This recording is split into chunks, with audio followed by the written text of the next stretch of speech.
seeing the face behind the business and the personality, I think, is so important. A bugbear that I have is dealer websites that when you click on the About Us tab, and it's just some corporate, kind of 2 paragraphs of corporate nonsense. It may even say we're a family business, but then there's nothing about the family.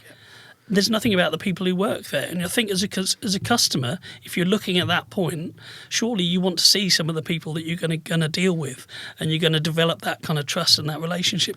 After all, the old adage in the industry is people buy from people. Yeah. Show us the people then. Tim?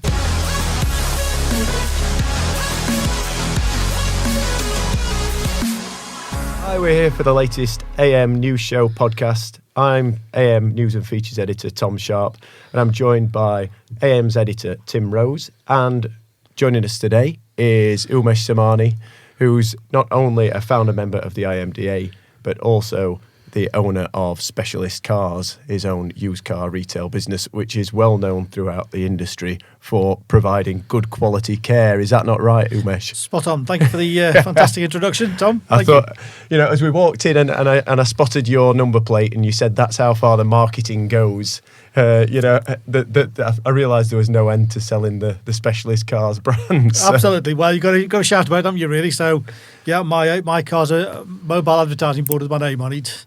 Yes, my last one used to have even more writing on it, actually, but this one is a bit subtle, just a number plate. It's not subtle, Umesh, let me tell you. No, there's no doubt as to who's driving that car. I don't think you'd see a Premier League footballer driving something so explicit. I missed this. What does the number plate? Umesh, I'll let you introduce your number plate. My number plate almost spells my name. It's UME51H, so it's almost there. Yeah, it looks bang on. It looks absolutely bang on. It's a cracking plate, yeah. Yeah. I don't think people, particularly in Stoke, don't mistake. They know who it is. So, not that I'm overly famous in Stoke, but more people recognise me in Stoke for my name and obviously the business name. Yeah. Driving down, I was wondering. I obviously realised that our other guest, John O'Hanlon, would be driving a Volvo, but I thought straight away, what will Umesh be driving? Because surely Umesh's cars are always for sale. He must be in and out. But no, you keep the car, don't you, for a while, and you've got that plate on it. It's your own. That's right, yes, absolutely, yes. I'm not into sort of chopping and changing cars, so I bought this, a couple of months ago, so this will be mine for probably a couple of years, I'm guessing. The last one was a Volvo, which I ran for 5 years, which initially was allowed for a couple of years, but then time just went by so fast, yeah. Even in the current market then, Umesh, where cars are prodigiously difficult to come across, you're not tempted to sell? Are you getting a reasonable stock of cars coming through? I've been very fortunate, actually. I really have been very fortunate compared to a lot of my colleagues on trying to buy used cars. Excuse me. I think over the years, I've just built this reputation of buying cars privately. For 24 years, I've never bought a car from the car auction. So it's mainly from private people or 1 or 2 trade contacts who know what I like to buy. So I've been very, very fortunate. The name's there. I mean, I get customers come back to me not just time and time to buy cars, but to sell me cars. There's a standing joke with a few customers, they'll sell me a car and I'll say, right, what am I buying next off you in 3 years or 4 years?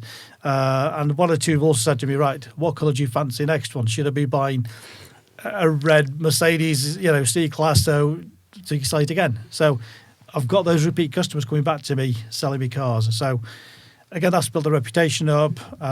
Local marketing I've always done is not selling cars, but buying cars. And one of my original videos from probably 10, 11 years ago, it says, because I buy nice cars, I sell nice cars. So it goes hand in hand, doesn't it, really? So I've been very fortunate. Stock-wise, I've been managed to buy a reasonable amount, to be fair. Yes. So the temptation is there to sell that and make profit while the prices are so high. But no, no, I'll just hang on to it for a little while. So you've not had to. I mean, we've reported on that. Tried our best to keep up with the market as it's raced along, and we've tried to keep up with market trends. And at one point, it was certainly said that the advice was for dealers to compromise or be a little more pragmatic about the standards of cars they're selling and things like that, just to try and fill the forecourts. That's a necessary step, apparently. But you've managed to avoid that, have you? I've avoided that. I mean, the danger with compromising standards is a difficult one, because many years ago, not probably the same situation, but I was short of stock, and I thought I'll buy 1 or 2 cars which were probably not quite high standards as me, so I'd spend more on prep on it. And I think I learnt then that don't do it. You know, if the forecourt's a little bit empty for a few weeks or whatever, a few days, don't panic. Don't just buy anything just for the sake of it and compromise on the quality. So I've always sort of stuck to that, you know. Sometime in July, I think it was quite embarrassing. The forecourt looked quite empty, almost like most dealers. As if I was going bust, you know. But I thought, no, just sit tight, sit tight. Within a couple of weeks, over full, really, to a certain degree, to be fair, because I just got off with the right cars, right time. They all just literally arrive, and the forecourt was very, very full. To the point where I'm thinking, am I overbidding on these cars because I seem to be getting every single car? But it made for great last few months because every single one, as soon as they came in, was going out as fast as it was coming in, really. So, yeah, very, very lucky that way. So one thing I've always said is never compromise, you know, stick to your standards. Those are my standards, and I will not compromise or deviate from what I think I ought to be buying, you know, just for the sake of trying to fill empty spaces, really. It's soon lost that reputation, isn't it? Very quickly, and that's the thing, you know, and as I said, I've been 24 years there, and people get to know me for that. You know, that's what they say to me. We know you sell quality cars. We know you sell quality cars. And so it's there, isn't it? The message is there. So all of a sudden you start compromising. It only needs one or two bad ones to just destroy what I've just built for all these years. Yeah, because as an independent, you invest so much in building that reputation. I mean, I know we report a lot on franchise deals, and they have a small advantage of having a manufacturer brand over the door.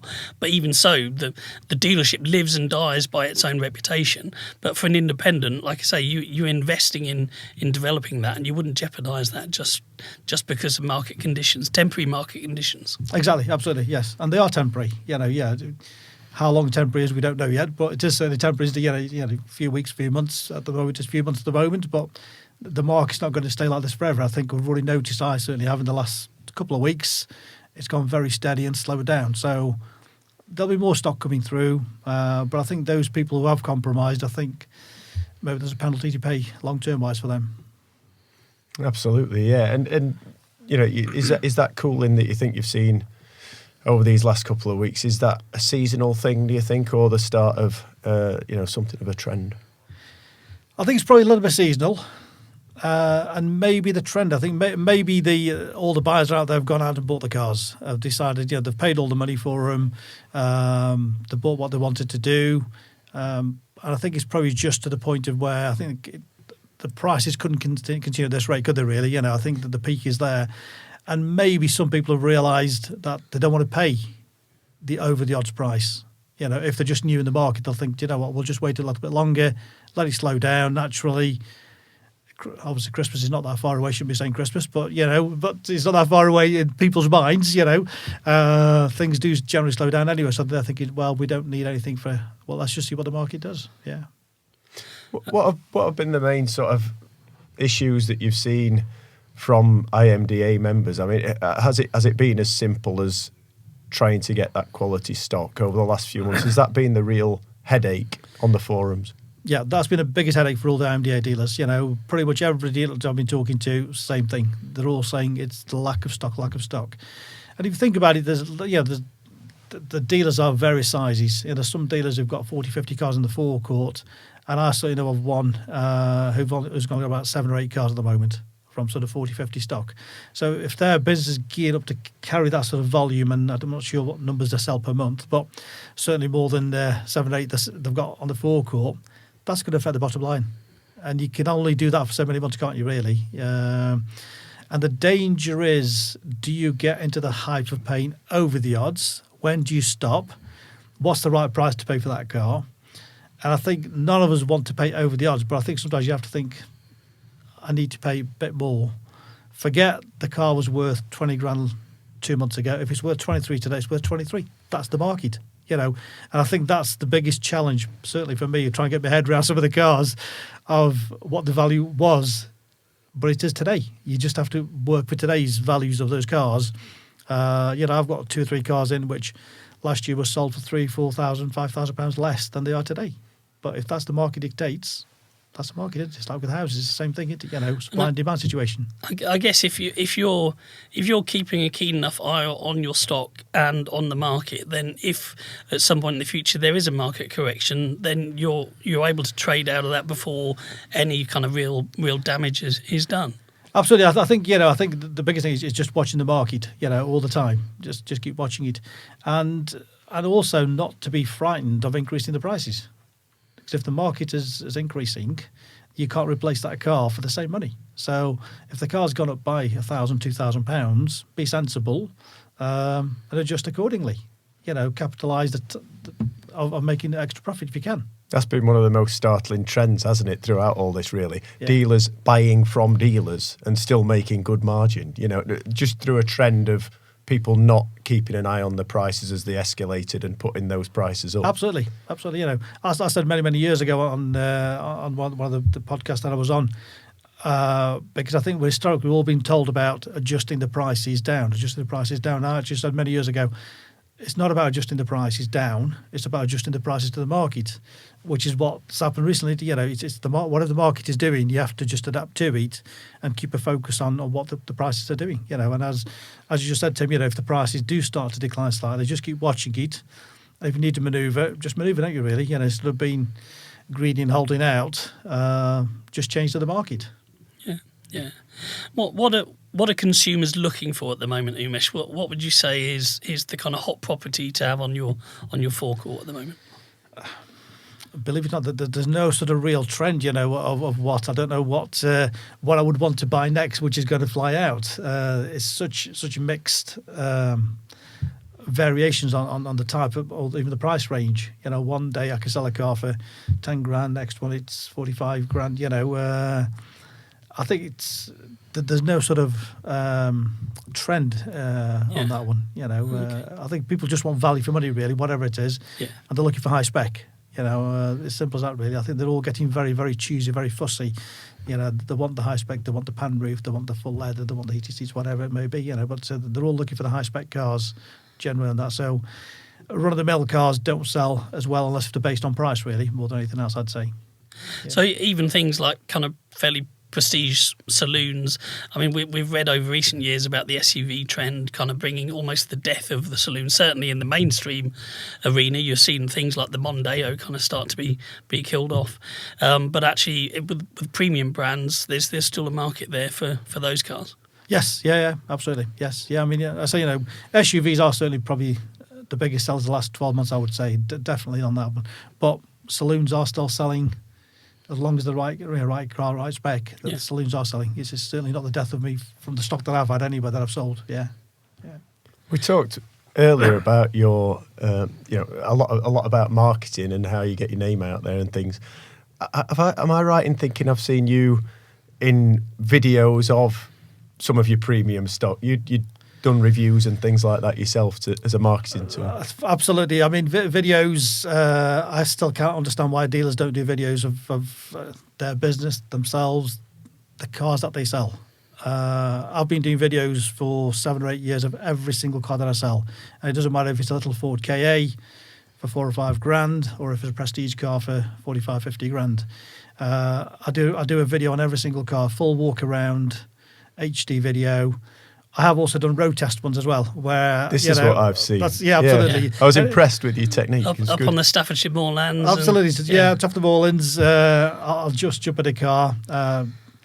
No clever technology like the cameras here, but it's literally as my iPhone stuck on the screen. Quite a bit of editing when I get back, but it literally is doing a road test on the car. It goes a long way, actually. Customers, again, the feedback I get from the customers, they love it, But again, being a small one-man independent, it's difficult to do every single car that way. So something special, then I will just take that extra time to do it. And again, the walk-around videos, and I get shout about it, video sell cars. And I have to sort of put extra point to that, a good video sell cars. So when I see videos of somebody whizzing around for a 1.5 minute not showing the car, I think that's pointless. I don't know why they wasted a minute and a half of their time. Or if there's a video with all sorts of strange music background, for example, We all have different taste in music, so just be selective of what music you use on what type of car. And silent movies, I call them. I hate them with a passion, because what's the point in walking around a car? Tell the customers what the car is. Walk around, tell them it's got a panoramic roof, tell them it's got 21-inch wheels, tell them it's one owner, tell them it's got service history. This is what people are telling me they like about my videos. I'm no expert. It's just something which I always think, if I'm looking at that car at 2:00 in the morning on a website, what do I want to see? I want somebody to tell me it's got the panoramic roof, it's got the heated seats, it's got full service history. And they will buy the car without even, which I do. I do sell cars all over the place, just purely by the videos. They reserve online, they'll have it delivered, but the selling's done. I don't have to do any selling. The video sold the car to them, and that's what they do. They keep telling me, your video sold me the car. So I think more dealers ought to use technology. It's free of charge. YouTube, second biggest search engine in the world. Why not? I still get inquiries from cars I sold maybe 2, 3, 4 years ago. I know you've sold it, but have you got, or can you get? Yeah, because they've seen the video. They've seen the video. Yeah. It's extra leads. I can't fulfill every order because some of the cars are so rare they don't exist anymore, or there's very limited numbers. But at least you get the opportunity to speak to somebody else, a new customer. But don't be tempted to go style over substance by the sounds of it. Take into account what a customer wants to see and hear about the car all the time. Every time, absolutely, yeah. Just reverse yourself into, what do you want to see? Sometimes, I suppose the video thing started many years ago when I actually looked at a pair of shoes. I don't know, might have been Amazon or whatever it was, but I'm thinking, these shoes, somebody's gone to the trouble, you can turn it around 360, you can zoom in, you can zoom out. But then you put that value to the car and you think, wow, why can't dealers do that? If somebody's actually gone to that much detail about selling a pair of shoes, surely it should be a no-brainer to me to promote the cars in that way. And now you've got the technology in your pocket, quite literally, to do a lot of that. Absolutely. Yeah. Fabulous. Yeah.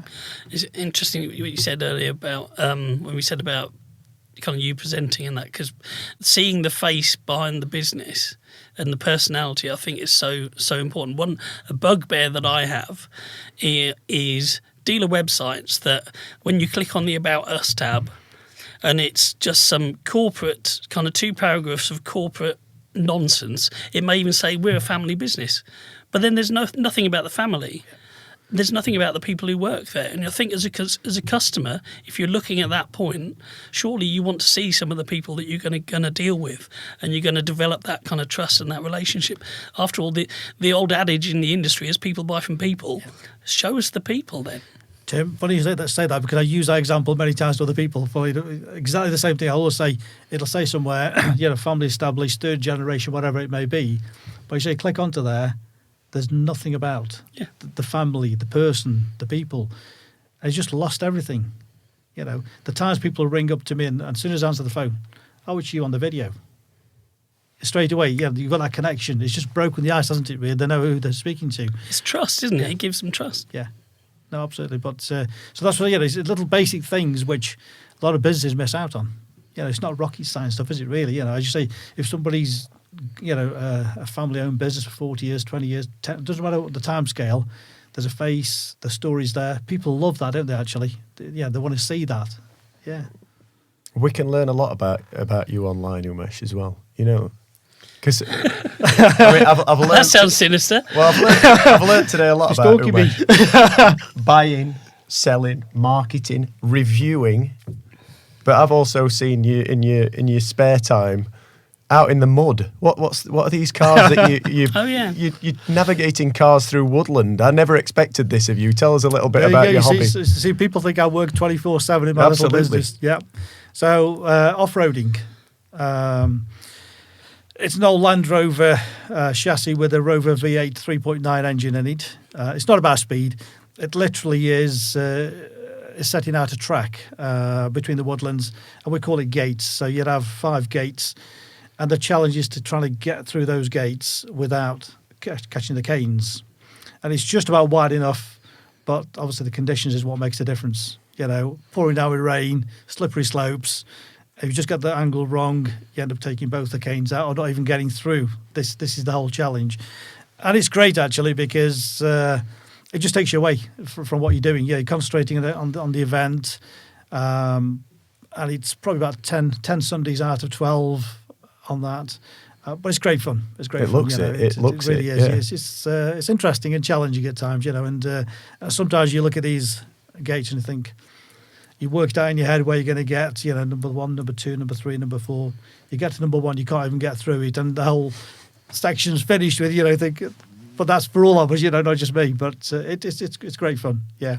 Yeah, good stuff. I hope I didn't worry you too much there when I said No, I can learn a lot about you online. Car sales and the off-roading looks great fun. Yeah. But it's good to know that you've got a channel to unwind anyway. This is it. Yeah, no, absolutely, yes, yeah. Not away from cars though, Yeah. crucially. It's good bit of fun.